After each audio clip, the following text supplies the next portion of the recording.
We have 4 laps to go, and the leader, John Fitzpatrick, may not yet know the trouble, unless he can spot that oil. Watch it there, that low angle.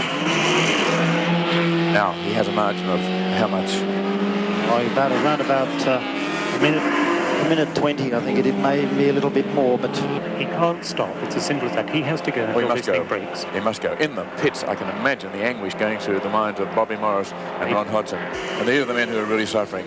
It's just another race as far as John Fitzpatrick is concerned. Much as he'd like to win it, but for Bobby Morris, it's a lifelong ambition. He's set for a real grandstand finish here. Fitzpatrick pouring smoke from the back of the car now, as is Murray Carter. That's Bruce Richardson. That's Bruce Richardson, chief mechanic, who has worked himself into the ground here. That man has had no sleep for 3 months trying to get this thing all together, and he can see it going down the drain.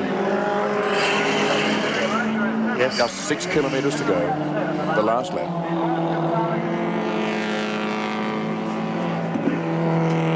last lap. Now, Ken, for the last time, he climbed them out. I don't know how Bruce Richardson is feeling now. The car's still running. He'd almost wish it had stopped. But it's still going, just stretching out his anguish. Well, Bobby Morris doing all he can, both hands. No, they don't want to look. Almost weeping. Bobby himself is so emotional. Fitzpatrick up through the cutting, the hardest part of the course, the steepest part. He's through that. Staggering. He's through that.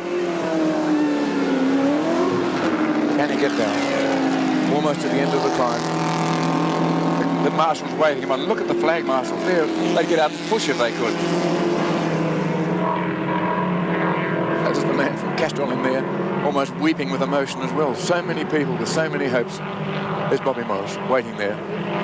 Here he comes for the last time. The crowd, look at the crowd. The cheers, the encouragement they're trying to give him to keep going. The message passed down to Bobby. He's still going, Bob. Oh, the smoke. Oh. With a great smoke screen pouring behind him, John Fitzpatrick, 33.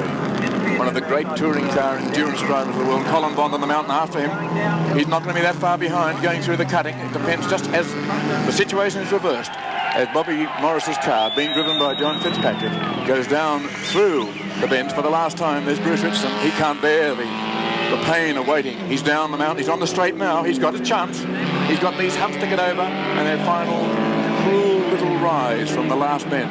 But John Fitzpatrick now going down in these last moments of the 1976 Hardie-Ferodo 1000. Smoke pouring from the back of his crippled car, going as slowly as he has ever driven down this Mount Panorama circuit. Colin Bond in pursuit, but he can't catch him unless Fitzpatrick stops. They're still going. He has less than a kilometre to go.